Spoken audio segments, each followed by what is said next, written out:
মা লক্ষ্মীকে তোমরা নিশ্চয়ই সবাই ফুল দাও, আমি ভুল দিয়েছি। মা লক্ষ্মীর গাছকৌটোতে আমি অন্য লোকের নাম লিখে ফেলেছিলাম। যাই হোক, আগের দিন একটা ক্লায়েন্ট আমাকে একটা মা লক্ষ্মীর গাছকৌটোর অর্ডার দেয়। আমি তো খুব খুশি হই, কারণ ওই পোর্ট্রেট ফেসের গাছকৌটো একই রকম করতে আমার আর ভালো লাগে না।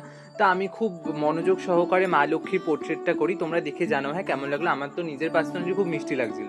যাই হোক, মা লক্ষ্মীর পোর্ট্রেটটা করার পর আমি পুরো গাছকৌটোটাই বেশিরভাগটাই লালে আমি পুরো ভরে ফেলেছিলাম, কারণ মা লক্ষ্মী মানে আমার তো লাল কালারই মনে পড়ে।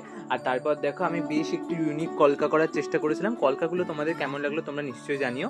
মানে একটু ভরাট ভরাট সুন্দর কলকা করেছিলাম আমি। আর এবার ভুলে আসি, কি ভুল করেছি শোনো। পিছনে নাম লেখা ছিল অন্য এক ক্লায়েন্টের, আমি লিখে ফেলেছি অন্য এক ক্লায়েন্টের। সে কি অবস্থা। যাই হোক, তোমরা দেখো আর জানাও তোমাদের কেমন লাগলো।